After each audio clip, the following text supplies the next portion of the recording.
الحمد لله نحمده ونستعينه ونستغفره ونؤمن به ونتوكل عليه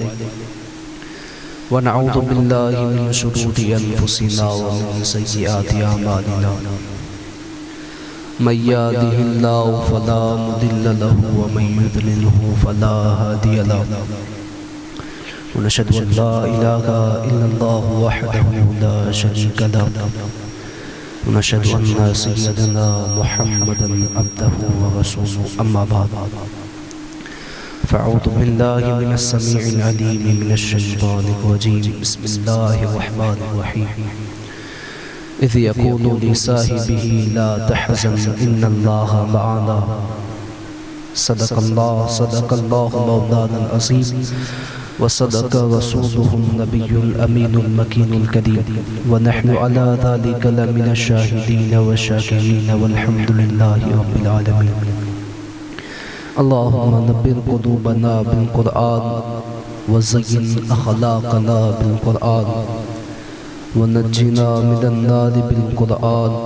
وأدخلنا الجنة بالقرآن قال الله تبارك وتعالى في شأن حبيبه الكريم مخبرا وآمرا إن الله وملائكته يصلون على النبي يا أيها الذين آمنوا صلوا عليه وسلموا تسليما اللهم صل على سيدنا شفيعنا مولانا محمد معدن الجود والكرم وعلى آله وصحبه وبارك وسلم صلاة وسلام عليك يا رسول الله صلی اللہ علیہ وسلم. تمام حمد و ثنا تعریف و توصیف اللہ جل مجدہ الکریم کی ذات بابرکات کے لیے کہ جو خالق کائنات بھی ہے اور مالک شش جہاد بھی. اللہ تبارک و تعالیٰ کی حمد و ثنا کے بعد سرکار نامدار مدینے کے تاجدار انیس بے کساں چار ساز درد مندہ فخر رسولہ مالک ہفتہ آسماں بے کسوں کے کس بے بسوں کے بس کشتی ملت کے کھیون ہارے نور کی آنکھوں کے تارے دائی حلیمہ کے راج دلارے ماں آمینہ کے ماہ پارے سید المرسلین خاتم النبیین حضور علیہ السلام کی بارگاہ بے کس پناہ میں درود پاک کا نذرانہ پیش کرنے کے بعد معزز سامعین کرام رونق اسٹیج سادات کرام و علماء کرام حاضرین بزم السلام علیکم ورحمۃ اللہ وبرکاتہ. محترم حضرات، یہ محفل رسول لگی ہوئی ہے جو جاغر شاپنگ کے عرس کے موقع پر لگی ہوئی ہے. تو آج یہاں بیٹھیں گے تو مومن کا تو عقیدہ ہے کہ ہماری مومن میں ہماری محفل حضور کی محفل سجی اور اس میں حضور موجود نہ ہو، ایسا ہو نہیں سکتا. کہ ہمارا یقین ہے کہ ہماری حضور کی محفل سجی ہوئی ہو، حضور علیہ السلام اس میں ضرور جلوہ فرما ہوتے ہیں. اعلیٰ حضرت نے فرمایا دور و نزدیک کے سننے والے کو کانے دادے کرامت پہ لاکھوں سلام. ہم یہاں سے پکارے وہاں وہ سنے مصطفیٰ کی سماعت پہ لاکھوں سلام. کیا جہاں درود حضور پہ پڑھا جاتا ہے تو مومن کا ایمان ہے، اس کا عقیدہ ہے کہ ہم یہاں سے درود پڑھتے ہیں، درود ہمارا حضور تک پہنچتا ہے اور حضور درود پڑھنے والے کو بھی سنتے ہیں. تو آپ کے عقیدے کو اور مضبوط کرنے کے لیے میں آپ کو ایک بات بتاؤں کہ حضرت عباس رضی اللہ تعالیٰ عنہ نے حضور علیہ السلام کی بارگاہ میں عرض کیا، آپ حضور کے چچا ہیں. آپ نے عرض کیا کہ یا رسول اللہ صلی اللہ علیہ وسلم، میں نے آپ کے بچپن کے کئی ایسے مناظر دیکھے ہیں، میں نے آپ کے بچپن میں ایسی کئی باتیں دیکھی ہیں کہ جسے میں بیان نہیں کر سکتا، جسے کسی اور نے نہیں دیکھا ہوگا. تو کہا وہ کون سی باتیں ہیں؟ تو کہا میں نے دیکھا ہے کہ آپ پالنے میں سوئے ہوئے ہیں، آپ کی انگلی مبارک کا جدھر اشارہ ہوتا ہے چاند اس طرف جھکتا نظر آتا ہے، جدھر آپ کی انگلی کا اشارہ اشارہ ہوتا ہے، چاند ادھر دھکتا نظر آتا ہے۔ یا رسول اللہ صلی اللہ علیہ وسلم آپ بتائیں کہ آپ کو وہ واقعات یاد ہیں، آپ کو وہ بچپنے کی باتیں یاد ہیں کہ جب آپ بچپنے کے عالم میں تھے آپ سے کون کون سے معجزوں کا ظہور ہوا ہے؟ تو حضور علیہ السلام نے فرمایا کہ چچا عباس تم میری ولادت کے بعد کی بات پوچھتے ہو، میری پیدائش کے بعد کی بات پوچھتے ہو، میں تمہیں وہ بات بتاتا ہوں کہ جب میں دنیا میں پیدا تک نہ ہوا تھا حضور علیہ السلام نے فرمایا کہ عباس وہ چاند جب عرش الہی کے نیچے اللہ کی بارگاہ میں سجدہ کرتا تھا اور سجدہ کرنے میں جو آواز پیدا ہوتی تھی اس آواز میں نے ماں کے شکم کو سنا۔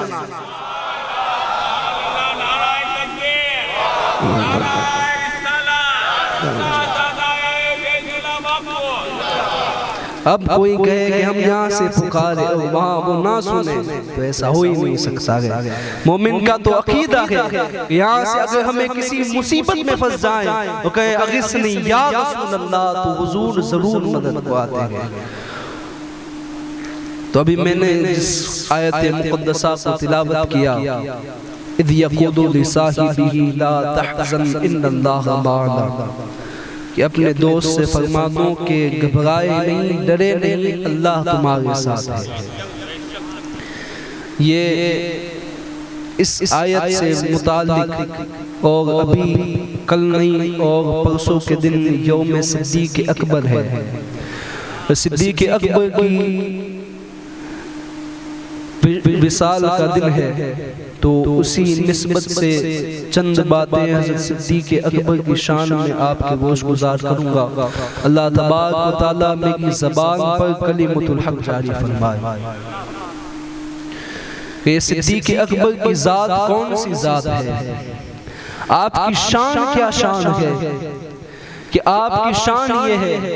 کہ حضور علیہ السلام نے فرمایا کہ ابو بکر کی نیکیاں، ابو بکر کے مال نے جتنا مجھے نفع دیا گیا اتنا کسی کے مال نے مجھے نفع نہیں دیا، کہ سب سے زیادہ اگر مجھے کسی کے مال نے نفع دیا گیا تو وہ ابو بکر کا مال ہے۔ حضور نے فرمایا کہ میں نے جتنے احسان تھے وہ تمام احسانوں کا بدلہ ان لوگوں کو عطا کر دیا گیا، لیکن ابو بکر کا احسان ایسا ہے کہ اس کا بدلہ اللہ تبارک و تعالیٰ قیامت کے دن سے عطا کرے گا۔ اور جب حضور علیہ السلام نے مال کے لیے لوگوں سے کہا کہ اپنے مال کو اللہ کی راہ میں خرچ کرو، کہ اسلام کو کچھ مال کی ضرورت ہے، تو صحابہ کرام میں یہ طریقہ ہوتا تھا کہ وہ نیکیوں میں ایک سے دوسرے سے آگے بڑھنے میں رہتے تھے کہ کب ہمیں موقع مل جائے، کب میں اس سے نیکیوں میں آگے نکل جاؤں۔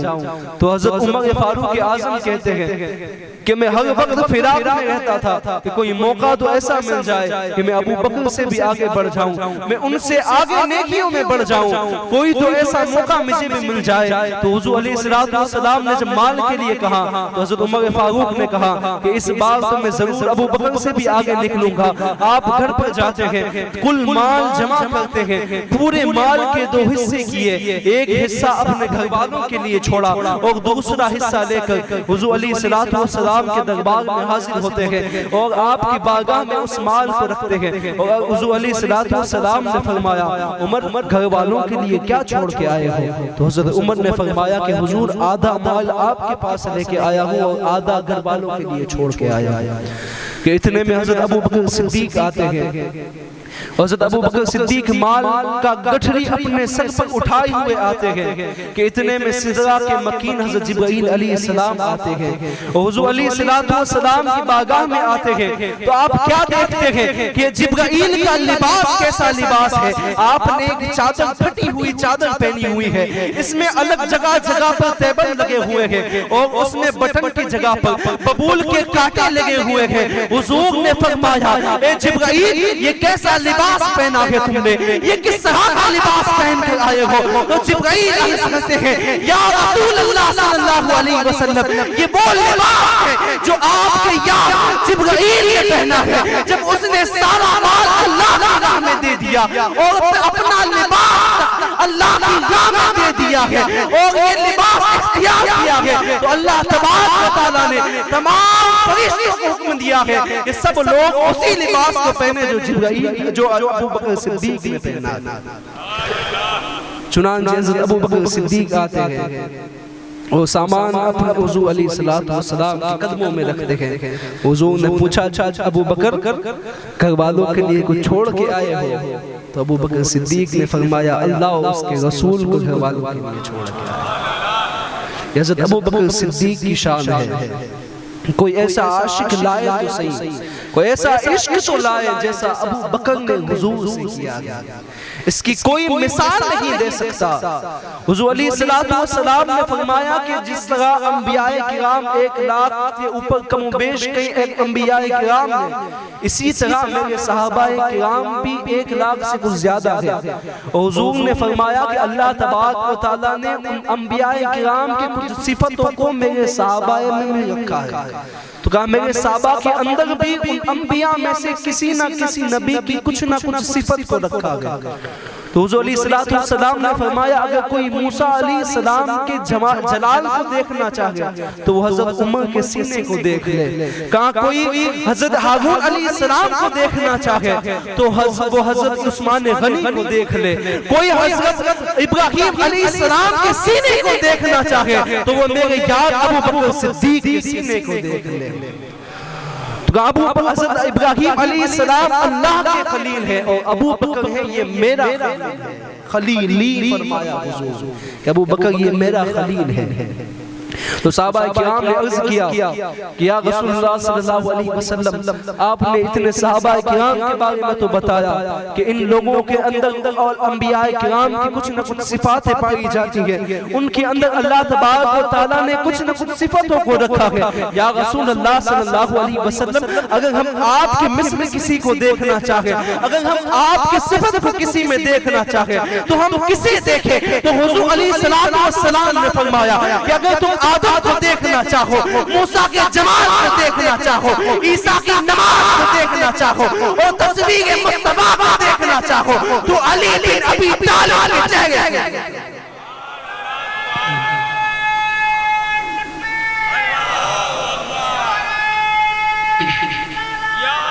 یا رسول اللہ حضرت ابو بکر صدیق بھی بت شکن ہے. جس طرح حضرت ابراہیم علیہ السلام بت شکن ہے، اسی طرح حضرت ابو بکر صدیق بھی بت شکن ہے. ابراہیم علیہ السلام کا تو آپ نے واقعہ سنا ہوگا، لیکن جب حضرت ابو بکر صدیق کا بچپنے کا عالم تھا اس وقت آپ کے والدین نے کہا کہ فلاں جگہ پر بتوں کا میلہ لگا ہوا ہے، بیٹا تم بھی ہمارے ساتھ چلو. حضرت ابو بکر صدیق نے انکار فرما دیا، کہا میری طبیعت کچھ ٹھیک نہیں ہے، میں آنا نہیں چاہتا ہوں. جب ابو بکر صدیق جب گھر پر ٹھہرے اور کچھ ٹھہرے تو بھوک لگی تو آپ نے سوچا کہ یہاں اب تو گھر میں کوئی نہیں، کس سے میں کھانا طلب کروں، میں کھانے کے سوال کس سے کروں. تو سوچا کہ ایک بت ہمارے گھر میں رکھا ہوا ہے، میرے ماں باپ اس کے سامنے اپنی دعائیں مانگتے ہیں، اپنی حاجتوں کو طلب کرتے ہیں، تو چلو آج میں اس بت سے مانگ لوں، شاید وہ مجھے کھانے کو کچھ دے دے. چنانچہ بت کے سامنے جاتے ہیں اور بت سے کہتے ہیں اے بت مجھے بھوک لگی ہے تو مجھے کھانے کو کچھ دے. بت سے کوئی جواب نہ آیا. پھر حضرت ابو بکر صدیق نے فرمایا مجھے پیاس لگی ہے، اے بت تو مجھے پانی دے. تو بت سے کوئی جواب نہ آیا. آپ نے لاٹھی کو اٹھایا اور کہا بت بچ، میں تجھ پر حملہ کرتا ہوں. تو وہ بت سے کوئی آواز نہ آئی تو آپ نے ڈنڈے کو اٹھایا اور بت پر مارا اور بت ٹکڑے ٹکڑے ہو کر بکھر گیا. جب والدین گھر پر آئے اور پوچھا ابو بکر اس بت کے ساتھ اس بت کو کس نے توڑا ہے؟ تو ابو بکر صدیق نے فرمایا کہ اسے میں نے توڑا ہے. کہا تم تو خدا کی نافرمان ہو چکے ہو، تم نے تو خدا کی نافرمانی کی ہے، تم نے اس بت کو کس لیے توڑا ہے؟ تو آپ نے فرمایا کہ میں نے اس سے کھانے کو طلب کیا، اس سے کوئی جواب نہ آیا. میں نے پانی کو طلب کیا لیکن اس سے کوئی جواب نہ آیا. جب میں اسے مانگنے لگا تو یہ اس سے بچ بھی نہ سکا، اسی لیے میں نے اسے مانگ کر توڑ دیا کہ جو بت میری حاجتوں کو پوری نہ کر سکے وہ میرا خدا ہرگز نہیں ہو سکتا ہے، وہ میرا معبود نہیں ہو سکتا ہے. حضرت ابو بکر صدیق فرماتے ہیں کہ مجھے بت سے سخت نفرت اس دن ہونے لگی کہ جب میں کہیں سے گزر رہا تھا میں نے دیکھا کہ ایک لومڑی بت کے اوپر پیشاب کر رہی ہے. میں نے سوچا کہ جو اپنے آپ کو اس نجاست سے بچا نہیں نہیں سکتا، وہ ہرگز انسانوں کا معبود نہیں ہو سکتا، یہ انسانوں کا خدا ہرگز نہیں ہو سکتا۔ ابو بکر صدیق نے کبھی بتوں کے سامنے سجدہ نہیں کیا، یہ حضرت ابو بکر صدیق کی شان ہے۔ اور آپ ایمان کس طرح لائے؟ آپ ایک مرتبہ قافلے میں ہجرت کر رہے ہیں، ہجرت کر کے کہیں قافلے نے پڑاؤ کیا تو سامنے کیا دیکھا کہ سامنے ایک گرجا گھر بنا ہوا ہے۔ آپ رات کو وہاں سوئے، آپ نے رات کو سب خواب میں دیکھا، خواب میں دیکھتے ہیں کہ ایک چاند آسمان سے اترتا ہے اور اس چاند کو آپ اپنی گود میں رکھتے ہیں، اور جب آنکھ کھلی تو آپ نے اس گرجا گھر کے پادری کے پاس گئے اور اس سے پوچھا کہ میں نے اس طرح کا خواب دیکھا ہے، بتاؤ اس خواب کی تعبیر کیا ہے، اس خواب کا مطلب کیا ہے، اس خواب کی تعبیر کیا ہے؟ تو اس نے پوچھا کہ تم کون سے گاؤں کے رہنے والے ہو، تم کون سے شہر میں رہتے ہو؟ تو کہا میں مکہ المکرمہ میں رہتا ہوں۔ کہا تمہارا قبیلہ کون سا ہے؟ کہا ہمارا قبیلہ قریش ہے۔ کہا تمہارا نام کیا ہے؟ کہا میرا نام ابو بکر صدیق ہے۔ تو اس پادری نے کہا کہ ابو بکر تمہارے قبیلے میں، مکہ میں اور قبیلہ قریش میں نبی آخر الزمان تشریف لانے والے ہیں اور ان کا سر تمہاری گود میں رکھا جائے گا۔ جب ابو بکر صدیق نے یہ بات سنی، یہ بات سن کر آپ واپس تشریف لائے اور جب مدینہ میں آئے تو اس وقت آپ کو پتا چلا کہ محمد عربی صلی اللہ علیہ وسلم نے ایمان کیا دعویٰ کیا ہے، اسلام کا اعلان کیا ہے کہ وہ اللہ کے نبی ہے، وہ اس طرح کا دعویٰ کرتے ہیں۔ تو آپ ان کی بارگاہ میں تشریف لائے، آپ سے کچھ باتیں سنی اور اس کے بعد آپ ان کے ہاتھ پر ایمان لائے اور پھر عرض کیا کہ یا رسول اللہ صلی اللہ علیہ وسلم میں آپ پر تو ایمان لے آیا ہوں، لیکن میری خواہش ہے کہ آپ کوئی مجھے معجزہ دکھائیں، آپ مجھے کوئی معجزہ دکھائیں تو میرا ایمان پختہ ہو جائے، میرا ایمان مضبوط ہو جائے، آپ کوئی معجزہ مجھے دکھا دے۔ حضور علیہ السلام نے فرمایا اے ابو بکر میں تجھے کیا معجزہ دکھاؤں؟ کیا یہ معجزہ کافی نہیں ہے کہ تو نے فلاں جگہ پر اس پادری سے خواب کی تعبیر پوچھی ہے اور خواب کی تعبیر سننے کے بعد تو میری چوکھوں پہ آیا ہے اور تو نے اسلام کو قبول کیا ہے؟ یہ ابو بکر صدیق کی ذات ہے، یہ ابو بکر صدیق کی ذات ہے۔ اللہ تبارک و تعالیٰ نے ایسی شان عطا فرمائی ہے، ایسا مقام عطا فرمایا ہے کہ اللہ حضور علیہ السلام نے فرمایا کہ آسمان میں یہ سورج جتنے لوگوں پر طلوع اور غروب ہوتا ہے ان میں سب سے افضل اگر کوئی شخص ہے تو وہ ابو بکر صدیق کی ذات ہے، کہ ان سے افضل کوئی اور نہیں ہے، کہ انبیاء علیہ السلام کے بعد اگر کوئی افضل ہے تو وہ ابو بکر صدیق کی ذات ہے۔ اللہ تبارک و تعالیٰ نے آپ کو وہ مقام عطا فرمایا ہے، آپ یار غار بھی ہیں اور یار مزار بھی ہیں۔ حضور علیہ ابو بکر صدیق کی شان بیان ہو اور واقعہ ہجرت بیان نہ ہو تو یہ شان مکمل نہیں ہوتی ہے۔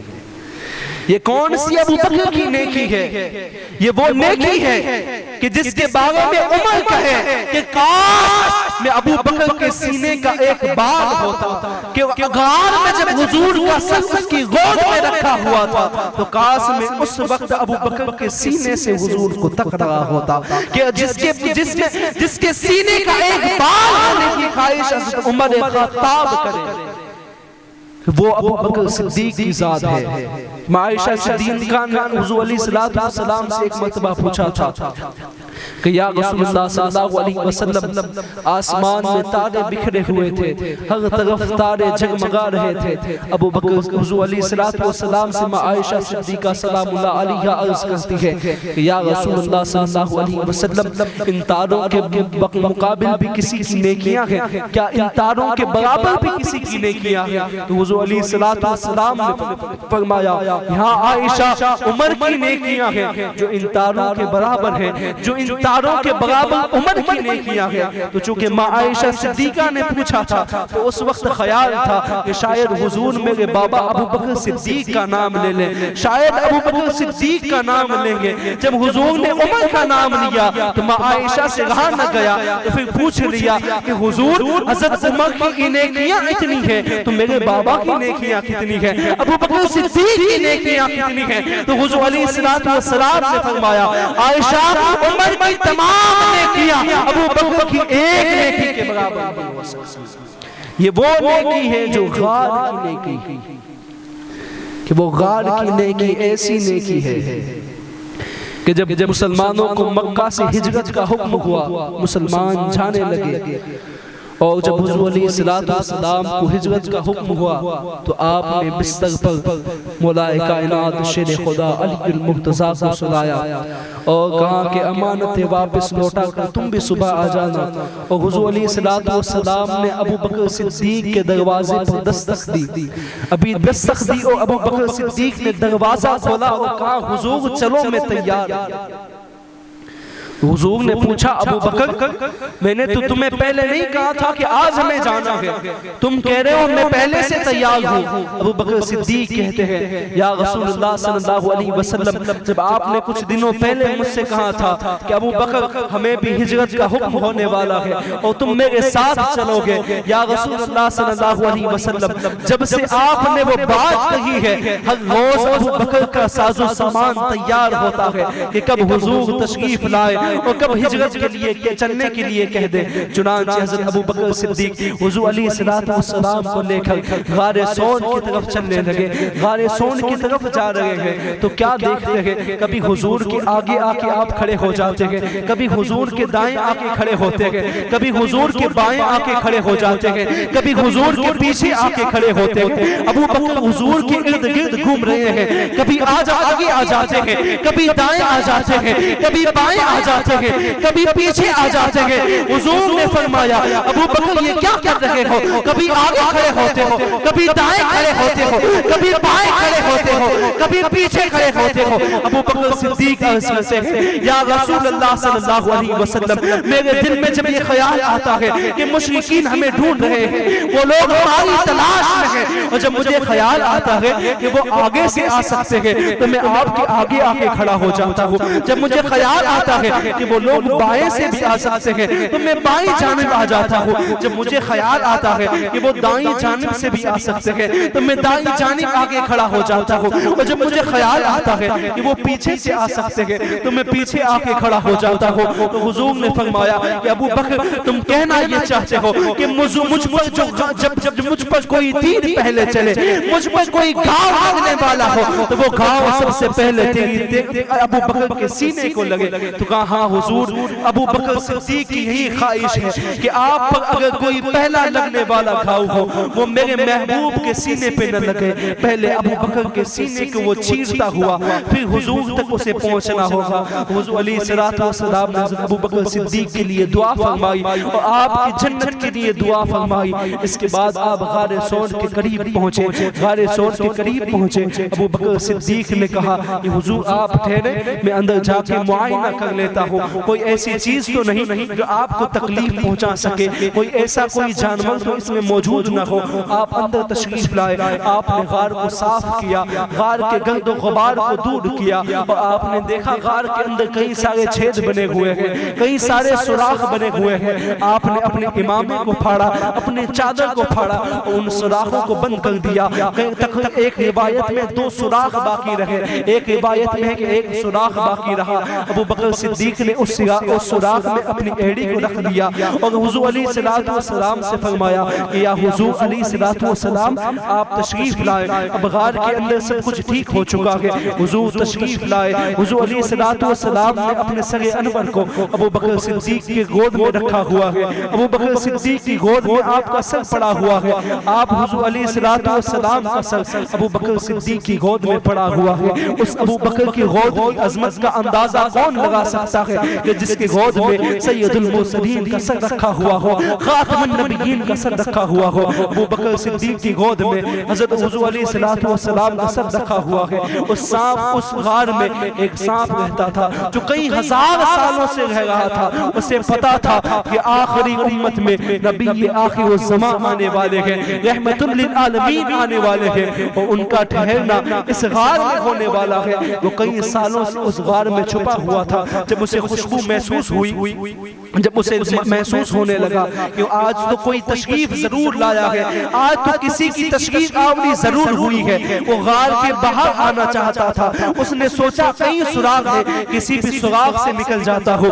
کئی سراغوں کے سامنے گیا، ہر سراغ کو بند پایا۔ جب ایک سراغ کے سامنے پہنچا تو انسانی گوشت محسوس ہوا، انسانی گوشت کی خوشبو آنے لگی۔ اس نے سوچا کہ اس کے اوپر ڈنک مارتا ہو، جب ڈنک ماروں گا تو یہ پیڑ ضرور اٹھا لے گا۔ چنانچہ وہ سانپ ہٹ کر ابو بکر کے پیر پر ڈنک مارنے لگا، ابو بکر کے پیر پر ڈنک مارنے لگا، لیکن ابو بکر نے پیر کے اندر جنبش تک نہ آئی، ابو بکر نے پیر کو نہ ہٹایا۔ کیا ابو بکر کو نہیں پتا تھا کہ جان کی حفاظت کرنا فرض ہے، مومن کو جان بچانا اس کے اوپر فرض ہے، لیکن ابو بکر کو یہ بھی پتا تھا کہ جان سے بڑھ کر بھی کوئی چیز ہے، جان سے بڑھ کر کوئی چیز ہے، تو وہ حضور علیہ السلام کی محبت ہے، یہ حضور علیہ السلام کی نیند ہے کہ اس کے اندر کوئی خلل نہ آنے پائے، حضور کی نیند میں کوئی خلل نہ پہنچے۔ ابو بکر نے اپنے پیر کو نہ ہلایا نہ حضور کو اٹھایا۔ ابو بکر صدیق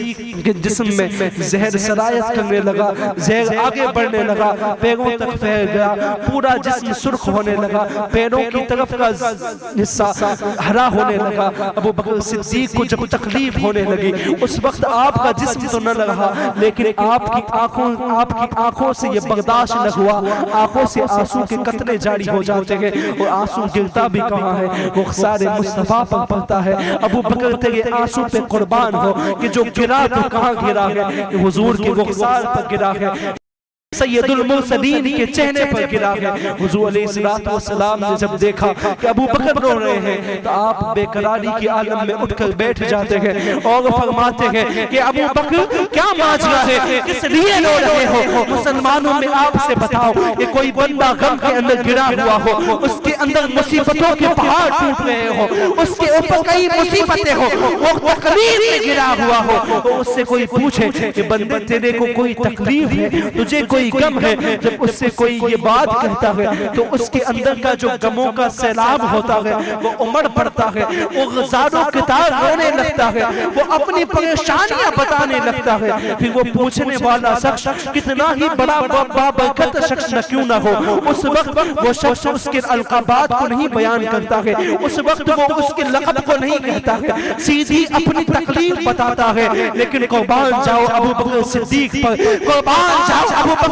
صدیق کے عشق پر۔ حضور نے پوچھا ابو بکر کیا بات ہے؟ ابو بکر کہتے ہیں یا رسول اللہ، آپ میرے جان ماں باپ قربان ہو، مجھے سانپ نے ڈس لیا ہے۔ یہ ابو بکر کی ذات ہے کہ جب جان جا رہی ہے اس وقت بھی فرما رہے ہیں فدا کا امی و ابی یا رسول اللہ، یا رسول اللہ آپ پر میرے ماں باپ قربان ہو۔ یہ ابو بکر صدیق کا عشق ہے، یہ ابو بکر صدیق کی وہ نیکی ہے کہ جس کے مثل کوئی نیکی نہیں ہو سکتی، جس کے مثل کسی کی نیکی نہیں ہو سکتی۔ حضور علیہ السلام نے فرمایا کہ اگر ابو بکر صدیق کے ایمان کو ایک پلڑے میں رکھا جائے، دوسرے پلڑے میں عالم اسلام کے تمام عالم کے تمام ایمان کو رکھا جائے، پھر بھی ابو بکر کے ایمان والا پلڑا بھاری ہوگا۔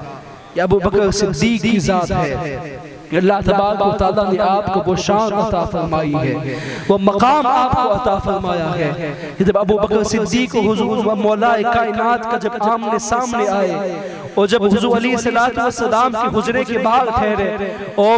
حضور حضرت مولا کائنات کہتے ہیں کہ یا رسول اے ابو بکر صدیق آپ حضور کے دروازے پر دستک دیجئے۔ ابو بکر صدیق کہتے ہیں کہ نہیں علی میں کیسے دے سکتا ہوں، تو دستک دے۔ ابو بکر صدیق بھی دستک نہیں دے رہے ہیں، ابو بکر صدیق مولا کائنات کو رہ رہے ہیں۔ مولا کائنات ابو بکر صدیق سے فرما رہے ہیں۔ مولا کائنات نے پھر بات شروع کی، آپ فرماتے ہیں کہ ابو بکر میں اس انسان سے کیسے آگے بڑھ سکتا ہوں کہ جس کے بارے میں میرے حضور علیہ السلام سے سنا ہے کہ ابو بکر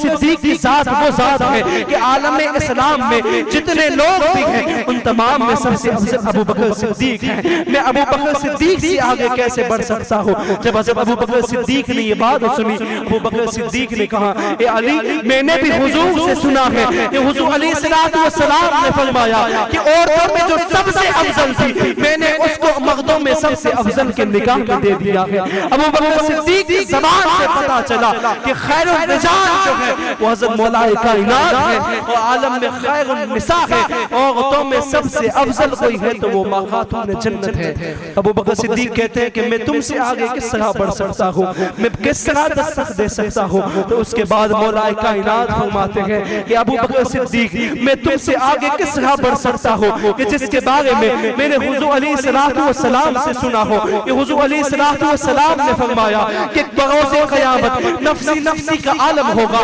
ہر بندہ پریشانی میں ہوگا، ہر بندے کے دل میں خوف ہوگا۔ اس وقت منادی ندا، ایک منادی ندا دینے والا ندا دے گا اے ابو بکر تو بھی جنت میں داخل ہو جا، اور تجھ سے جتنے محبت کرنے والے ہیں وہ تمام جنت میں داخل ہو جائے۔ یہ ابو بکر صدیق کی ذات ہے، یہ ابو بکر صدیق کی شان ہے کہ اللہ تبارک و تعالیٰ نے آپ کو وہ شان عطا فرمائی ہے۔ اس کے بعد ابو بکر صدیق کہتے ہیں کہ علی میں تم سے آگے کس طرح بڑھ سکتا ہوں، میں تم سے پہل کس طرح کر سکتا ہوں؟ میں نے حضور علیہ السلام سے سنا ہے، حضور علیہ السلام نے فرمایا کہ اللہ تبارک و تعالیٰ بروز قیامت حضور مولا کائنات جنت کی سواریوں میں سے ایک سواری پر سوار ہو کر آپ کی سواری آئے گی۔ اس وقت ندا دینے والا ندا دے گا، ندا دینے والا ندا دے گا کہ یا رسول اللہ صلی اللہ علیہ وسلم اللہ تبارک و تعالیٰ نے آپ کو دنیا میں ایک باپ عطا فرمایا اور آپ کو دنیا میں ایک بھائی عطا فرمایا۔ کہا وہ آپ کا باپ ہے وہ حضرت ابراہیم علیہ السلام ہے، اور جو آپ کا بھائی ہے وہ حضرت علی المرتضیٰ کرم اللہ تعالیٰ وجہ الکریم ہے۔ میں آپ سے آگے کس طرح بڑھ سکتا ہوں؟ جب مولا کائنات نے یہ بات سنی، جب مولا کائنات نے یہ بات سنی تو آپ نے فرمایا کہ ابو بکر میں تجھ سے آگے کس طرح بڑھ سکتا ہوں، میں تجھ سے پہل کس طرح کر سکتا ہوں کہ میں نے میرے حضور سے سنا ہے، میں نے میرے آقا سے سنا ہے، میرے آقا فرماتے ہیں کہ بروز قیامت ندا دینے والا ندا دے گا، اللہ تبارک و تعالیٰ جنت کی چابیاں اور دوزخ کی چابیوں کو ابو بکر صدیق کے ہاتھ میں دے گا اور کہے گا ابو بکر یہ جنت کی چابیاں ہیں، یہ جہنم کی چابیاں ہیں، تم جسے چاہو جنت میں لے جاؤ اور جسے چاہو جہنم میں دھکا دے دو۔ یہ ابو بکر صدیق کی ذات ہے، یہ ابو بکر صدیق کی شان ہے۔ کوئی کہے کہ ابو بکر صدیق اگر تم کیسی بات کرتے ہو، ابو بکر صدیق کو جہنم کی چابیاں بھی دے دی، جنت کی چابیاں بھی دے دی۔ اللہ تبارک و تعالیٰ نے فرمایا ہے کہ جنت و جہنم کی چابیاں میرے ہاتھ میں ہیں، وہ تمام اختیارات میرے ہاتھ میں ہیں۔ تو میں آپ کو بتاؤں اللہ تبارک و تعالیٰ ہر شے پر قادر ہے، وہ جسے جو چاہے وہ عطا کر سکتا ہے، اس کے بات میں کوئی روک ٹوک نہیں ہے، وہ جسے جو چاہے دے سکتا ہے۔ پھر بھی کوئی ماننے کو تیار نہ ہو تو میں ایک آپ کو حدیث سناتا ہوں کہ جس سے پتا چلے گا کہ اللہ تبارک و تعالیٰ نے یقیناً ابو بکر صدیق کو یہ ذات یہ کمال عطا فرمایا ہے، ابو بکر صدیق کو یہ شان عطا فرمائی ہے۔ وہ حدیث آپ اس کے اوپر کوئی یہ حدیث مشکات میں بھی موجود ہے اور دیگر کتابوں میں بھی موجود ہے، یہ آپ نے بارہا سنی ہوگی کہ اللہ تبارک و تعالیٰ نے فرمایا ہے کہ حضور علیہ السلام نے فرمایا کہ اگر کوئی بچہ پیدا ہوتے اس کا انتقال ہو جائے، وہ پھر ایک دن کے بعد ہو یا 2 دن کے بعد ہو یا 10 دن کے بعد ہو، اس بچے کا انتقال ہو جائے، بروز قیامت اللہ تبارک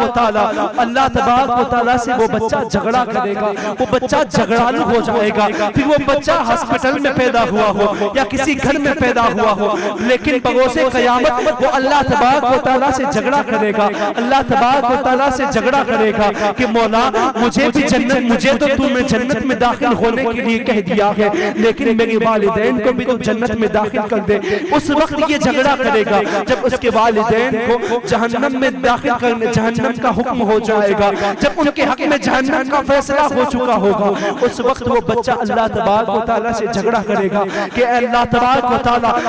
اگر تو چاہتا ہے کہ میں جنت میں داخل ہو جاؤں تو یا تو مجھے جنت میں ڈال دے یا پھر میرے والدین کے ساتھ مجھے بھی جہنم میں ڈال دے۔ یہ بچہ اللہ تبارک و تعالیٰ سے جھگڑا کرے گا اور اللہ تبارک و تعالیٰ ارشاد فرمائے گا، اے بچے تو جھگڑا نہ کر، تو غصہ نہ ہو، میں نے تجھے ڈالا اپنے والدین کے ہاتھ کو تھام لے اور جنت میں داخل ہو جا۔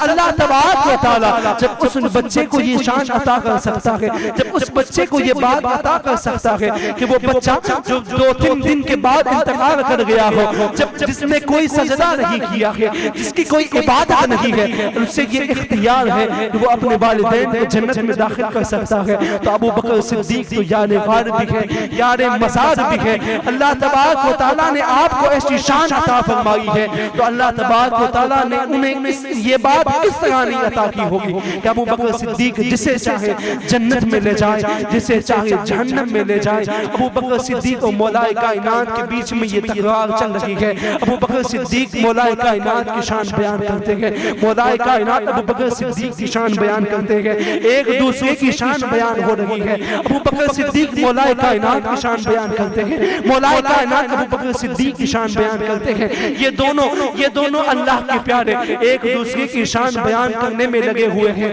کہ اتنے میں حضور علیہ السلام کی بارگاہ میں سدرات مکین جبرائیل علیہ السلام تشریف لاتے ہیں اور عرض کرتے ہیں، یا رسول اللہ صلی اللہ علیہ وسلم آپ گھر سے باہر تشریف لے جائیں، آپ گھر سے باہر تشریف لے جائیں۔ گھر کے باہر اللہ کے دو پیارے ایک دوسرے کی شان بیان کرنے میں لگے ہوئے ہیں، ایک دوسرے کی مناقب بیان کرنے میں لگے ہوئے ہیں،